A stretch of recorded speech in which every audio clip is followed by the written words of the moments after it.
Hi, Aaron. I just wanted to ask, Pakistan has been able to get quick breakthroughs in each of their games. So do you think you and Warner would hold the key in seeing out Shaheen Shah Afridi's spell, and that would be the X factor in the match? I think what we've seen over the course of the tournament is how important the power play is for batting and bowling.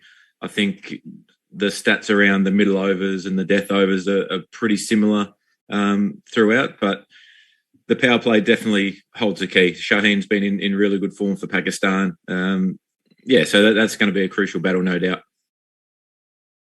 I had a follow-up. How important do you think toss has been in this World Cup? And do you think losing the toss is a big disadvantage?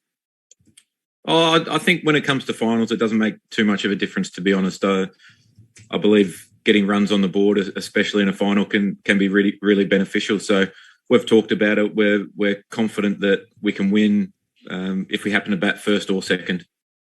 Thanks, Aaron. Best of luck for the semifinals. Thanks, mate. We'll go to Idris Malik. Hi, Aaron. This is Idris Malik from Frontline. Pakistan is doing very well in this World Cup. But as per the previous records of the ICC knockout round competition between these two times, Australia has edge. Do you think that edge is removed now and Pakistan is in a better position? And how do you see this competition with the Pakistan? And secondly, do you think the spinners of the Pakistan are better than the Australia? I think that obviously Pakistan have been in really good form. They're 5-0 in this tournament.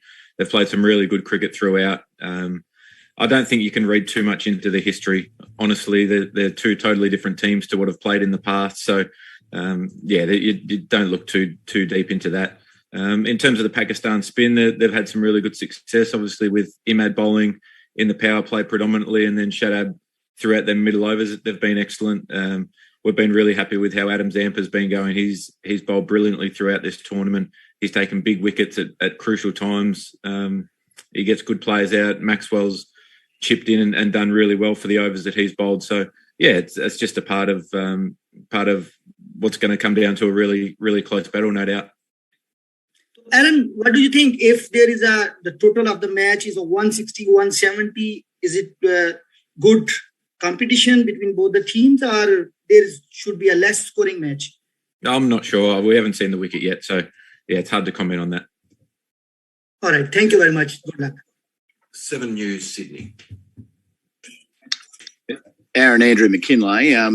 Maxi hinted that you'll probably keep going with a 3-pronged pace attack. And just on the subject of pitches, are you surprised with what those 3 quicks have managed to get out of the pitches in the UAE? And as a result thereof, will you maintain basically the same 11? Yeah, we'll sit down and discuss the 11 this afternoon. There's no secret. Our quicks have done a really good job. And I think having wickets that have been used quite a bit throughout the IPL and now this tournament, I've been really surprised of how well they've played. They've done a magnificent job to keep the conditions really fair and I suppose excellent across all three venues for the Super 12s. I think, it's been brilliant. With the new ball, Cummins, Stark and Hazelwood have been fantastic. I think you can look at stats and you can deep dive into whether you should be bowling spin or quicks in the power play. Sometimes it just comes down to executing your best ball on the day over and over. So for us, that's been Stark and Hazelwood first couple of overs generally and Cummo coming in on the back of that. So we've been really happy with how they've executed and kept pressure on oppositions. They're a world-class trio of quick bowlers, and we've got Kane Richardson there as well, who's arguably one of the best T20 bowlers in the world who hasn't featured just yet. But, we're really happy with how that's gone. Last one from me, Finchy. Will you sit down as a group and watch England v New Zealand? I'm not sure we'll do it as a group. I think that guys are pretty free to do their own thing. No doubt everyone will have an eye on it, whether it's here in the team room or individually. So, it's always exciting when you get to knockout stages of any tournament. Luke Dufficy. Thanks, Cole. Hi, Aaron. It's not often that Australia would be, classified as an underdog going into a cricket game, but do you maybe feel that you are, considering Pakistan's undefeated and the way you guys both teams came into this tournament? Yeah, Pakistan have played brilliant cricket. I think the way that they've gone in the power play with the bat and ball has been really crucial to their success. I think in this format of the game, if you look over the last few series, everyone had written us off by now. So you can read into that what you like. Louis Cameron. Hey, Finchy, when you do sit down to discuss that team, will there be a bit of a temptation, I suppose, to maybe recall Agar, just given the amount of right-handers Pakistan have, or is that not really a consideration? Yeah, we consider everything. We literally throw up all possible combinations of teams and match that up against Pakistan, match that up with how we want to play as well. I think that's really important to keep in mind, that it's not purely just based on what the opposition looks like. It's also about how we want to structure up our 20 overs with the ball. So, yeah, everyone will be thrown into the ring. Agar, Kane Richardson, Josh Inglis, Mitch Swepson as well. Like it's not just about going in there and looking at stats and saying, oh, this should be the 11. It's about structuring up how we want to use our resources as well. So it'll all be thrown up, no doubt. Just a bigger picture one, Aaron. I guess some might say it might be the biggest the biggest T20 game of a lot of you guys' careers, and it's a pretty experienced group across all formats. Does the general feeling around the team, is this kind of the best T20 side you felt you've led, just given the everyone's available and everything like that? Yeah, it's a really good side, no doubt. We've got a lot of experience. It's not so much as a team, but individually we've got a lot of experience. In other formats, we've played a lot of cricket together, but not so much in this T20 format. So, it's a really exciting group. We feel as though we've got a lot of bases covered with the bat. We've got guys who can go big. We've got guys with power. We've got great spin options, all round options, quick. So, yeah, I love the makeup of the squad. It just comes down to the day, doesn't it? And that's what you're judged on at the end of the day. Shamik Chakrabarti. Hi, Aaron. Good luck for the game. Thank you. Aaron, as captain, how happy you are to see David coming out of a bad moment? I mean, it was difficult for him in the IPL, runs had dried up. Now this tournament, we're seeing a sort of resurrection. As far as his mental space is concerned, and from a captain's perspective, how happy are you to see him coming back to the groove? Yeah, I was never worried one bit about Dave's form. He's one of the all-time great batsmen of our era. I think you can look at it as though he had a really lean IPL and then the start of this tournament, but the two halves of the IPL were a long way apart. So if you miss out a couple of times at the end of the first part, which was in India, and then the first time at the first couple of games in Dubai, it looks as though a run of form is a pattern there, but I certainly wasn't worried. He's all class. He's trained hard. He's mentally fresh. He's ready to go. So it's great to see the best of him, fit and firing. As we all know, it's a great sight when he's up and about and scoring runs for Australia. Andrew McCormack. G'day, Finchy. Before you said you made a little cheeky reference to people sort of writing you off. I mean, I know at the time, the last couple of weeks, you say probably the outside noise doesn't really get in, but now that maybe you've exceeded some expectations, do you feel like you have proved the people wrong? And was that maybe a bit of a motivating factor at the start of the tournament and in your form turnaround? No, we didn't speak about it at all, to be honest. It's just one of those things that in the lead up to the tournament, you tend to hear things or see the odd quote or comment that people have written you off. And it's interesting how the narrative can change really quick.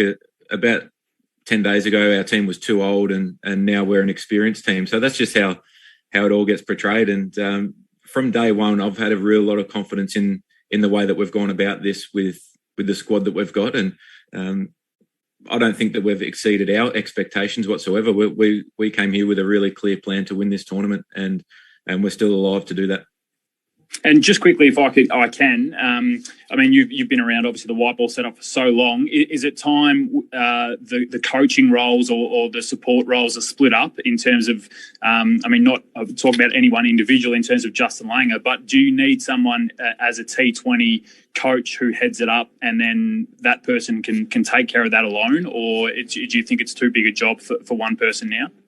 Yeah, I'm not too sure. I think it probably depends on what the head coach wants at the end of the day, because over the next couple of years with a lot of tours to be made up and a lot of games that need to be fitted back into the future tours program with the ones that were missed in the heart of COVID there. So I think that there'll probably be a little bit of a crossover of formats again, like we saw what was planned with the South Africa and New Zealand series. So I think that down the track that's something, if they keep crossing over, that'll have to be thought out. But as it stands at the moment, I think it's going okay. There might be some questions once those tours start to become really condensed and back up with each other, that support staff, players, coaches, team managers, physios, everyone will need a bit of a chop out and to be able to get out of these bubbles that we're in at the moment. So I think just over the next probably 2 or 3 months, that'll be a little bit clearer.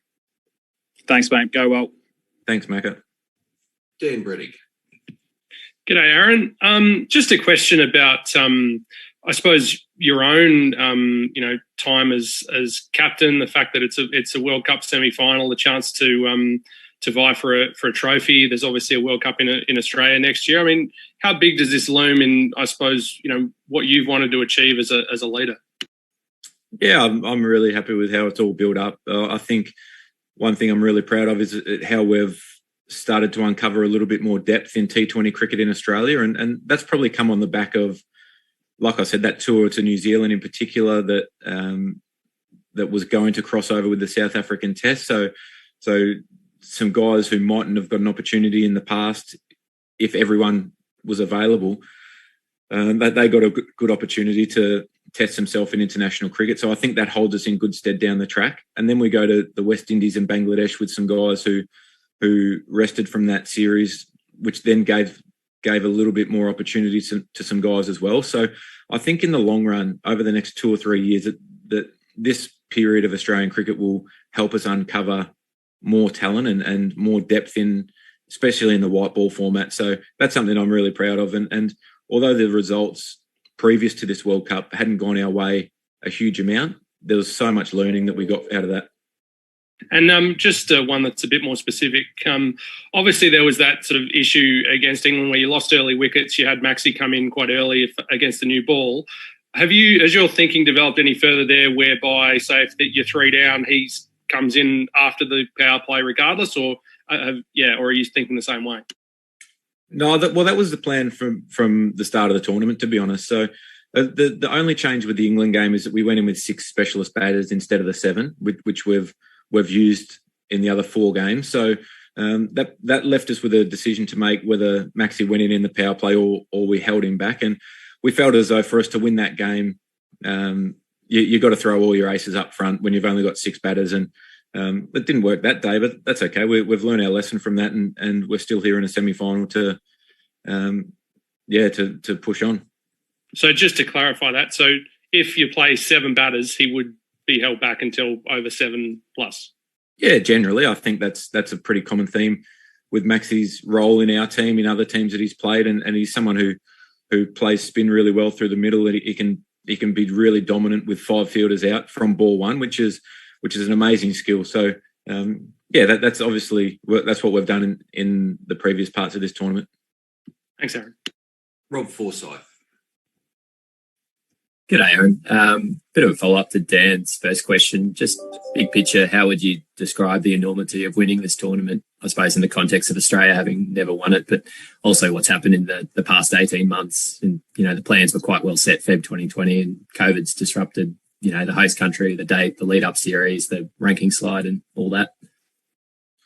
Oh, I'm not too fussed with the ranking slide, to be honest. Like I said, we've played a lot of overseas tours. We've learned a lot out of them tours as well, which has been a really important part of the growth of not just this team, but the depth of T20 cricket in particular in Australia. So, it'd mean a lot to win it, but we've still got a semi-final to focus on first, and coming up against a very, very good and informed Pakistan side will be a great challenge. And I think that'll really test us to see where we are in the world. And you talked a bit earlier about Adam Zampa. Do you get the sense he's gone to another level at this World Cup? I mean, everyone's seen what he's done for a few years, but to perform the way he has, often as the sole frontline spinner at a big tournament, what's stood out from your perspective? And did you get a sense maybe that some teams had even sort of underrated him at the start of the tournament? Yeah, I don't think that anyone's underrated him. He's been a wonderful bowler for a few years now in the white ball formats for Australia. He's someone who loves the competitiveness or loves the fight. Being a spinner, you obviously cop some tap at times, but his attitude, along with Ash Agar, Mitch Swepson, they've been working really closely. Maxi as well. That they work so closely. They're a tight-knit group that they're continually learning from each other. So I think Zamps' biggest strength over his career is that he's been able to get good players out on good wickets consistently, and that's a great skill to have. So, yeah, he hasn't surprised any of us one bit. We've seen how good he is, but it just comes down to him being a really good bowler. There's nothing more to it than that. His confidence is high at the moment and bowling nicely. Nairika Rayner. Good morning, Skipper. First of all, good luck for the tomorrow semi-final. My question for you is that in T20 cricket, we talk a lot about momentum, and Australia has gained some momentum after losing to England. So, in your opinion, how important is the momentum against a Pakistan team which has won all of its matches in the group stage? And also a word on Mitchell Marsh on how crucial he has been for you guys at number 3. Yeah, I don't think that momentum is something that really goes over in a tournament like this. I don't think it carries over a huge amount because you're playing a totally different opposition, different conditions. It's going to be a different wicket again. So I don't think you can read too much into anything like that. One thing that all you can control is your process and your planning, and we've been doing that really well. So we've got confidence in that. Like I've said before, Pakistan are playing really good cricket, so it'll be a great test. And in terms of Mitchell Marsh, he's been excellent for us. His ability to bat at number 3 and be really aggressive and take the game on has been really pleasing. The overs that he bowled the other day against a really dominating West Indies batting lineup were really crucial in dragging that score down to 160. And he's someone who works hard on his bowling, and yeah, he's a huge asset for our team. Andrew McGlashan. Hey, Aaron, do you think going into a semi-final, it's any advantage that you guys have been playing must-win cricket for your last 2 games, knowing that one mistake would have sent you out the tournament? Sorry, say that again, mate. I just missed the middle part of that question. Sorry, mate. Going into a semi-final, do you think it's advantageous that you were playing must-win cricket for the last 2 group games? Oh, I don't think it makes too much difference, to be honest. In a tournament with the format being straight to semi-finals and a final, you know that you're on the tightrope from day one, and that first game against South Africa could have gone either way. We got over the line there in a really close one. We've played some really good cricket towards the back end after that England game, so I don't think it makes too much difference, to be honest, mate. Pakistan have been excellent, particularly in like the start of this tournament to build their bank, so to speak. So it's not too much. And just a quick one, slightly more personally on you. I don't know if you're aware, but you're 25 runs away from 10,000 in T20. I know purely winning will be your focus this week, but just on a personal level, longevity, consistency in this format, is that something that leaves you quite proud? Yeah, I didn't know that. That's nice. Be nice to tick it off, but I don't really play for personal stuff, to be honest. That's a side piece. My greatest memories are going to be winning tournaments, winning a World Cup for Australia. It's not about getting 100 or doing something special individually. I'd rather get a duck and I'd rather get a duck and win than 100 and lose. So them personal things don't play on my mind one bit. But yeah, it's just purely down to business of trying to win this first game against Pakistan. Thanks, Aaron. Jalissa Apps. Hi, Aaron. Just wondering about Matthew Hayden. What's it like to know that you're going to come up sort of against a fellow Aussie in that side? And have you seen him around at all, or do you sort of stick to your own camp there? We saw him around yesterday, actually. I think Pakistan moved into the hotel yesterday. So, saw him around. I think it's great to see greats of Australian cricket crossing over into other countries and helping out as much as they can. I think we've got a rich history of great players either helping other countries in terms of franchise cricket that's brilliant. Thank you. Shubhan Madan. Yeah. Hi, Skipper. So my question is to you that when you select the squad in your 11 for the T20, how you go according to the man-to-man marking or the forms of the players? No, we structure it up either way. We obviously look at the opposition and their strengths and weaknesses and what resources we've got to match up against that. But we also have to look at what we do really well and stay true to that. I think if we get seduced into looking purely only at matchups, then you probably go away from your own strengths quite a bit. So yeah, it's a bit of give and take. You take all the information in and make a judgment call there. But yeah, you've got to look after your own backyard first. Last one here, folks. Matt Roller from ESPN. Matt. Yeah, hi Aaron. Just to pick up on sort of talking about the balance of the side, which I guess has been a theme throughout. I guess just to zoom out and maybe compare this to previous T20 World Cups when Shane Watson's always been in the side. Could you sort of talk about the challenge of those decisions around balance for you as a captain, especially without someone who's maybe quite as much of a genuine all-rounder in the way Watson was at his peak? Yeah, it can be a tough balancing act. I think the fact that we've got the three all-rounders in Maxwell, Marsh and Stoinis to bowl them 4 overs has been really beneficial for us. And we know how good Maxi can be in the power play, but also through the middle overs when the matchups are right. So that's given us a lot of confidence to be able to go in with the 4 specialist bowlers plus the all-rounder. And that's probably something that we've wrestled with in the past. And Mitch Marsh's bowling has been excellent over the last couple of series and against Pakistan, against West Indies the other day.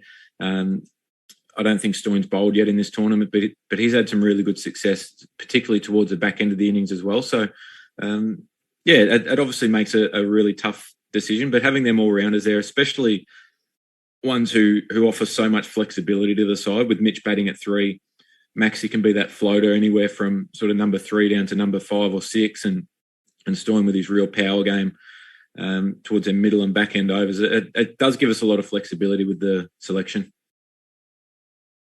Thanks, Matt, and thanks to Finchy for joining us today.